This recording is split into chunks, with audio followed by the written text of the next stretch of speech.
नमस्कार, आदाब। मैं इंजमाम वहीदी, आप देख रहे हैं वन इंडिया हिंदी। आज मैं मौजूद हूँ शिवहर लोकसभा सीट पर। ऐसे तो बिहार में दो गठबंधन की लड़ाई देखने को मिल रही है, इंडिया और एनडीए, लेकिन शिवहर में एक नया समीकरण देखने को मिला है जो कि मुकाबला काफी दिलचस्प बनाने वाला है। यहाँ पर एमआईएम ने एक प्रत्याशी उतारा है जो कि मुस्लिम नहीं, नॉन मुस्लिम है, और वो हैं राणा रणजीत सिंह। ये चुनावी दांव को किस तरह से लेने वाले हैं, इनके लिए ये एनडीए और इंडिया गठबंधन चुनौती बनने वाला है या ये उन्हें चुनौती देंगे, इस समीकरण को वो कैसे देखते हैं, इनसे ही जानेंगे पूरा हाल।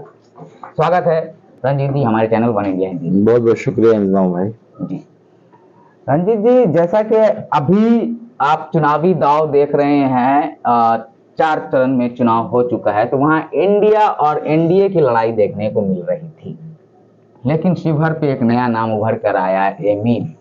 तो क्या आप इसे चुनौती मानते हैं कि आप दूसरे को चुनौती देंगे या वो आपके लिए चुनौती बनेगी? देखिए, पटना से जब बैठ करके कैलकुलेशन किया जाता है जी तो ये आप कहते हैं कि भाई ये इंडिया और एनडीए की लड़ाई है, लेकिन जब आपने ग्राउंड रिपोर्टिंग किया तो आपको कहीं ना कहीं इसकी बात आपको मालूम चली। चंपारण की धरती राजनीतिक रूप से बहुत सक्रिय रही है, यहाँ के लोगों का पॉलिटिकल आईक्यू बहुत स्ट्रांग है, और अब देखेंगे कोई बदलाव, बड़ा बदलाव इस इलाके से होता रहा है। मोहनदास करमचंद गांधी इस इलाके में आए और यहाँ से महात्मा का उनको उपाधि मिला, पूरा विश्व उनको जानता है कि कैसे शांति से क्रांति लाया जाता है। एक नए बैरिस्टर साहब, एक मॉडर्न बैरिस्टर साहब जिनका नाम मसूदीन ओवैसी साहब है, उनकी एंट्री चंपारण में होने जा रही है, और उन्होंने एक हिंदू के बेटा पे विश्वास दिखा करके एक अलग क्रांति का रूप दिया है। उन्होंने मुझसे वादा लिया है कि जो जहर पनपाया जा रहा है, जो राजनीतिक रोटी सेकी जा रही है, आप एक पढ़े लिखे व्यक्ति हैं, मैं एक पढ़ा लिखा व्यक्ति हूँ, हम सब लोग लोकतंत्र को मानते हैं, उसका सम्मान करते हैं, तो जाइए और इस जहर को काटिए। तो मैं एक हिंदू का बेटा एमआईएम के टिकट पे लेकर के एक नए समीकरण को बनाने जा रहा हूँ। 2 संसदीय क्षेत्र सीवान और शिवहर, ये जो एक्सपेरिमेंट हुआ है, अगर ये सक्सेसफुल हुआ तो अगला विधानसभा एक नया ही रूप लेगी, एक नया समीकरण बिहार में खड़ा होने जा रहा है, पूरी राजनीति बदल जाएगी। तो क्या देखिए, जैसा कि एमआईएम जैसे ही लफ्ज आता है एमआईएम, तो लोगों के जहन में खटकने लगता है कि मुस्लिम की पार्टी। जैसे अभी बीजेपी में बीजेपी बोला जाता है तो बोलते हैं कि मुस्लिमों की, हिंदुओं की पार्टी, तो वैसे एमआईएम। तो क्या आपको अपने लोकसभा क्षेत्र में इसका कुछ असर देखने को मिल रहा है या फिर न्यूट्रल राजनीति हो रही है यहाँ पे? देखिए, शुरू में मुझे ऐसा लगा, कई लोगों ने बोला कि शायद आप अपने राजनीतिक करियर में दाग ना लगा लीजिए, कहीं ऐसा ना हो कि भविष्य आपका खराब हो जाए, आपको कोई हिंदू टिकट वोट नहीं देने जा रहा है। लेकिन जब ये मैं इस तरफ बढ़ा इसको लेकर के, तो मैं पहले हिंदू समाज में नहीं गया, मैंने पहले फाउंडेशन बनाया, जो मुस्लिम समाज के लोग हैं पहले उनके पास मैं गया, और क्या एक्साइटमेंट है, क्या उत्साह था उनके अंदर। किसी को भी अगर शक हो, किसी को भी, किसी पार्टी को, किसी जाति को, कि राणा रणजीत अभी लड़ाई में कितना मजबूत है, तो मेरे साथ किसी मुस्लिम बस्ती में चले। जो रिस्पॉन्स देखिएगा आप, जो एक्साइटमेंट है, क्योंकि बदलाव जब होता है तो उसके लिए एक्साइटमेंट होता है, एक नया उम्मीद जब होता है तो एक्साइटमेंट होता है। अगर नॉर्मल वोटिंग हो, मोदी जी दोबारा प्रधानमंत्री बन जाए, कोई एक्साइटमेंट नहीं है। एनडीए इंडिया में से कोई जीत जाए, कोई एक्साइटमेंट नहीं बन रहा। लेकिन एमआईएम की जो एंट्री हुई है, एक हिंदू का बेटा एमआईएम का टिकट लेकर के आया है, एक पढ़ा लिखा आदमी जिसके ऊपर कोई क्रिमिनल रिकॉर्ड नहीं है, पिछले 3 साल से मेहनत कर रहा है जमीन पे, उसके पिताजी ने बहुत सारा काम किया हो, उसको लेकर के लोगों में बहुत एक्सेप्टेंस है कि भाई मेरे पिताजी ही 15 साल पहले सांसद थे, और इसके बाद एक नया बदलाव होने जा रहा था, तो लोग हमारे पहले से एक्सेप्ट करके चलते हैं, क्योंकि पिताजी का एक सामाजिक सरोकार पहले से बना हुआ है। तो ये कह सकते हैं कि यहाँ पर वो चुनौती देखने को नहीं मिलेगी कि एक धार्मिक कट्टरता और नफरत की राजनीति के बीच यहाँ पे जो बोने वाले हैं उसे मतलब घास नहीं डलने वाली है। यहाँ पर आपसी सौहार्द की लड़ाई लड़ी जा रही है, और जनता के पास विकल्प नहीं था, तो विकल्प के तौर पर एक चेहरा उभर कर आया है राणा रणजीत। तो राणा रणजीत क्या ये मानेंगे या ये आपको भी लगता है कि, जैसा मैंने ग्राउंड रिपोर्टिंग की तो कहीं कई जगहों पर गया तो माइनॉरिटी कम्युनिटी में एक सस्पेंस और एक शक और शुबा ये है कि राजद ने मुस्लिमों के साथ ठगा, मुस्लिमों को ठगा। तो कैसे भाई? तो साहब परिवार उनके साथ आखिरी दम तक साहब जुड़े रहे, यानी शहाबुद्दीन उन्हें लोग साहब की संज्ञा देते हैं, जुड़े रहे। और उनका, उन परिवार का जब नहीं हुआ तो हम मुस्लिमों का क्यों होगा। और लेकिन हम लोग मुस्लिमों के पास महागठबंधन के अलावा कोई विकल्प ही नहीं है। तो क्या आप यहाँ पर जाते हैं तो आपको ये कन्विंस करना पड़ता है कि मुस्लिमों का विकल्प नहीं, लेकिन आपके बीच राणा रणजीत है और आपका बेटा बनकर है, ऐसी कुछ चुनौती लगती है आपको? देखिए, ये लड़ाई अब राणा रणजीत की लड़ाई नहीं रह गई है। ये लड़ाई है कि अक़लियत अपनी ताकत को दिखाए, अपनी गिनती को गिनाए। लोकतंत्र में ताकतवर सबसे ज्यादा वही होता है जिसकी जनसंख्या सबसे अधिक है। तो यहाँ के अक़लियत ने इस बात को ठान लिया, वो मेरी लड़ाई नहीं रह गई। मतलब अक़लियतों ने आपको एक्सेप्ट कर लिया है? बिल्कुल एक्सेप्ट कर लिया, क्योंकि मेरे पिताजी जहाँ भी पहुंचे, मेरे पिताजी लंबे समय तक मंत्री रहे, सांसद रहे, उसमें अक़लियत का सबसे अहम भूमिका था। अक़लियत का कर्ज मेरे ऊपर है, मेरे परिवार के ऊपर है। मैं उनकी राजनीति करता हूँ, उनके सुख दुख में खड़ा होता हूँ, तो उस कर्ज को उतारने ही निकला था। लेकिन इस पार्टी का टिकट लिया और जिस तरह का उत्साह मुझे और प्यार मुझे मिल रहा है, वो कर्ज अब और चढ़ गया है। तो बिल्कुल पूरी तरीके से अक़लियत ने मुझे एक्सेप्ट कर लिया है। अब तो आलम यह है कि उनके पास जाता हूँ तो कहते भैया आप निश्चिंत रहिए, आप अपने समाज में जाइए। अपने समाज में जाता हूँ तो वो कहते यहाँ क्या घूम रहे हो, आप जो है दलित में जाइए, वहां काम करिए। तो हर समाज जो है, चूंकि शिवहर का बेटा होने का मुझे फायदा हो रहा है, बाकी सब लोग बाहर के लोग हैं। और ये शिवहर का बेटा लोकल का मुद्दा लंबे टाइम से जगा हुआ, क्योंकि यहाँ से शिवहर के जो विधायक हुए सहरसा के रहने वाले चेतन आनंद जी, उनको उन्होंने एक मौका दिया, लेकिन देखिए क्या हुआ। आरजेडी के टिकट पे थे, अभी वो जदयू के समर्थन में किस पार्टी में है जरा पूछिए तो उनसे पूछिए, अपने विधानसभा में प्रचार करने आ सकते हैं क्या? मैंने तो नहीं देखा। स्थिति ये है कि वो अपने विधानसभा में प्रचार नहीं कर सकते हैं। तो अतीत के नींव पर भविष्य का निर्माण होता है। आपने क्या पहले किया है? लवली आनंद जी कितने टिकट से लड़ी हैं, कितने चुनाव लड़ी हैं और कितने नई नई पार्टियों से लड़ी हैं, छिपा हुआ है क्या? तो आप कुछ नया वादा तो करिएगा नहीं। आज मैं संजोग से उनके कार्यालय के बगल से गुजर रहा था, तो उनका प्रचार का गाना सुना, तो उसका थीम यही था, तुम तो ठहरे परदेसी साथ क्या निभाओगे। उसी गाने के तर्ज पे जो है उनका प्रचार का गाना बना हुआ है। तो मैं 2 मिनट, मुझे हंसी आया, फिर मैं मुस्कुराते वहां से निकल गया। तुम तो ठहरे परदेसी जी। चलिए, ये तो हो गई चुनावी चुनौती की बात कि दिलचस्प मुकाबला होने वाला है। ये 4 जून को ही पता चलेगा कि क्या है। अब चूंकि राणा रणजीत जी आप युवा हैं और युवा सोच रखते हैं, तो स्थानीय लोगों की परेशानी और दुख दर्द को आपने एक नेता के तौर पर नहीं, एक बेटा के तौर पर देखा है? बिल्कुल, क्योंकि ये मेरा घर है, मैं इन्हीं सड़कों पर चलता हूँ, मेरी रिश्तेदारी है, मेरा ससुराल है, मेरे भाई का ससुराल है, मेरा मम्मर है, मेरे पिताजी का मम्मर है। तो एक बड़ा परिवार, हमारा शादी विवाह, पटी पर्दारी, हमारे चाचा लोग हैं, सब लोग का रिश्तेदार यहीं अगल बगल में है। तो न्योता पिहानी में जाना, किसी की बीमारी इलाज में जाना, तो इन सड़कों का इस्तेमाल करना है हम लोग को। तो मूलतः जो समस्या ये है कि अगर आपके परिवार का गार्जियन कोई बाहरी अगर होगा तो आपकी चिंता थोड़ी ना करेगा, उसको क्या फर्क पड़ता है, आज यहाँ से लड़ा है कल को कहीं और से लड़ेगा। तो ये 15 साल जो हमने बिताया है, जो बाहर का सांसद बन करके यहाँ आया, उसने कभी नहीं देखा। उसको मालूम है कि ये जो नई बीमारी है मोदियाबिंद, जिसमें लोग ऊपर देखते हैं, जो ऊपर देखो, अपने नेता को मत देखो, अपने इलाके के बेटा को मत देखो। वो मोदियाबिंद का इलाज यहाँ पे मैंने बढ़िया से कर दिया है, और ये तैयार भी हो रहा था इलाका। आपने देखा होगा एमएलसी का चुनाव हुआ, उसमें निर्दलीय उम्मीदवार जीते, जनप्रतिनिधि वाला जो होता है। इससे पहले एक चुनाव और हुआ, जो नगर परिषद का चुनाव होता है, देवा गुप्ता जी वो चुनाव जीते, एक बड़े लीडर के अगेंस्ट जीते। तो इलाका व्यक्ति को देखना शुरू कर दिया है, ये इलाका अब पार्टी और उसको लेकर के नहीं देखा। तो ये इस बार एक क्रांतिकारी फैसला शिवहर देने जा रही है।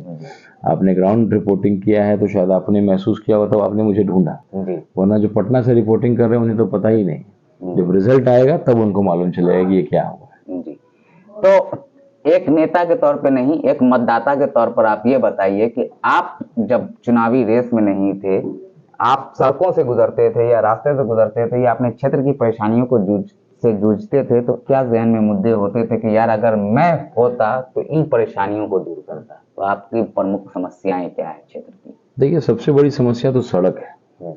आप अगर एक विधानसभा है चिरैया, वहाँ का जो ब्लॉक जहाँ है, थाना जहाँ है, जो मेन मार्केट है, उसकी सड़क आप देखिएगा तो आप मतलब सर पकड़ लीजिएगा कि भाई क्या है, खाना पीना जो आपने खाया होगा सब उसी में जो है पेट में दर्द शुरू हो जाएगा। अभी यहाँ से शिकारगंज के पास ढाका जाने का जो रास्ता है, ढाका से शिवहर जाने का रास्ता एक बेलवा घाट है।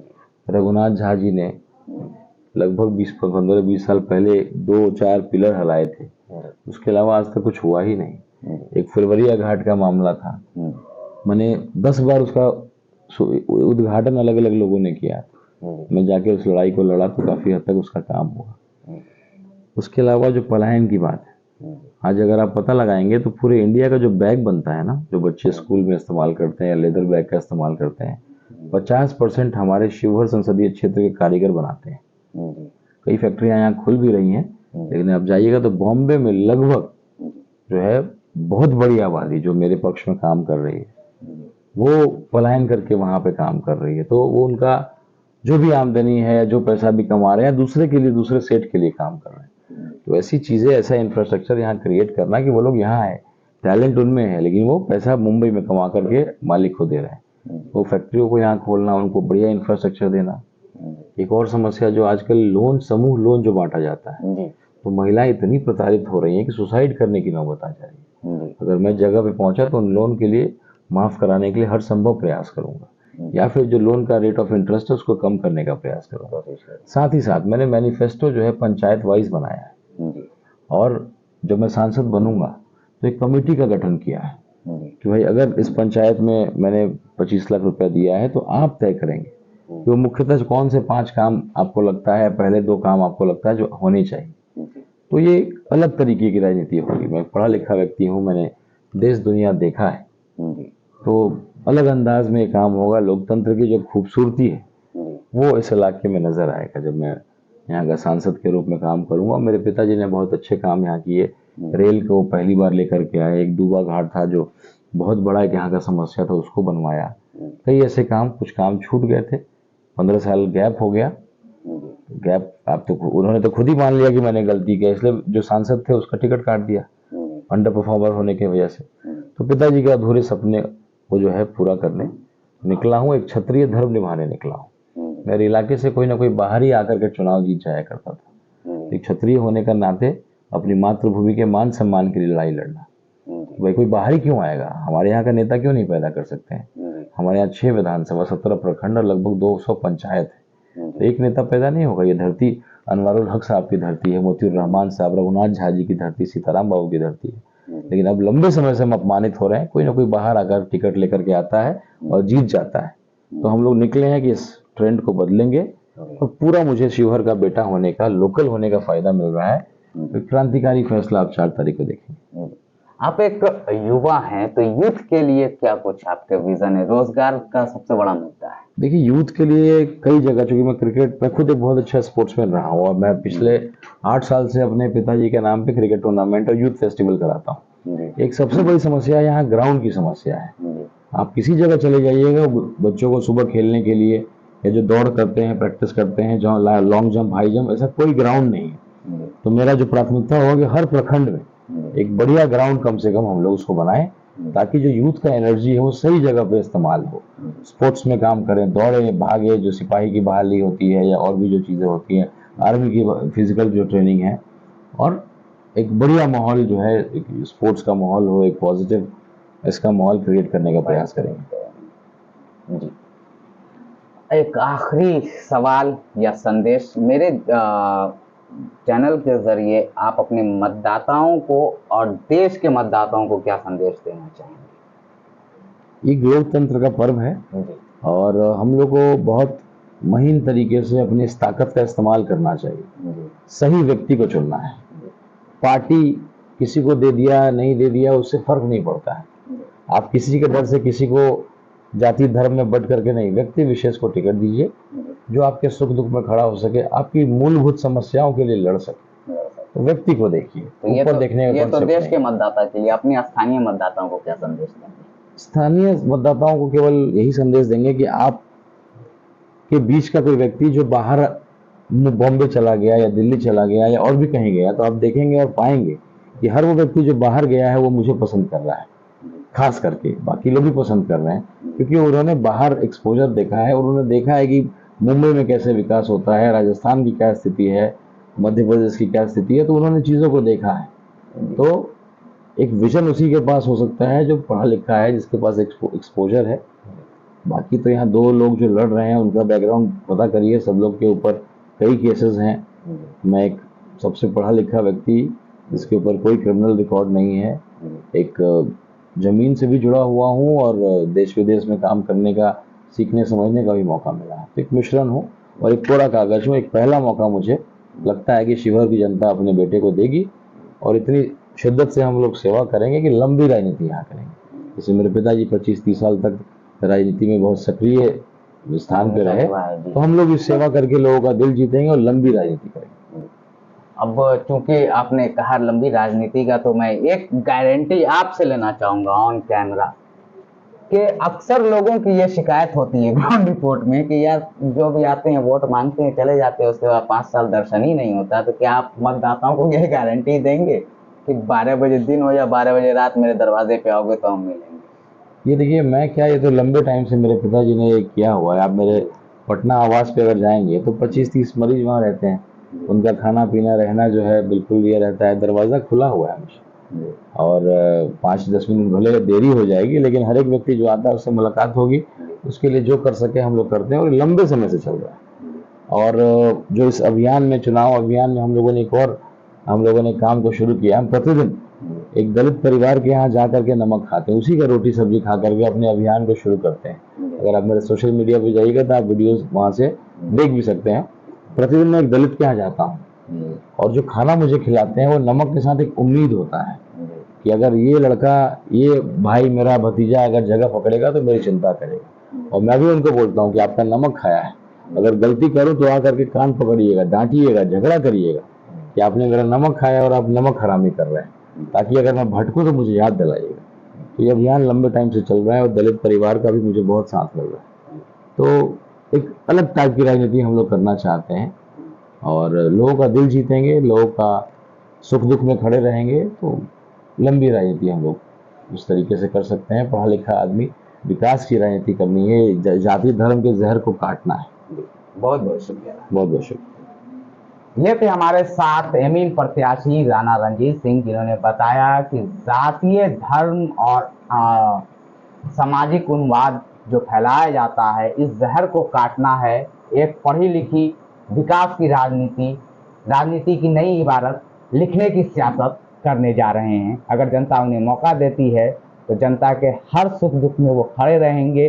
जनता ने जो उनके साथ उम्मीदें जताई है, उस उम्मीदों पर वो खड़े उतरेंगे। इसी तरह की ताज़ा तरीन अपडेट के लिए जुड़े रहें वन इंडिया हिंदी के साथ। नमस्कार, आदाब।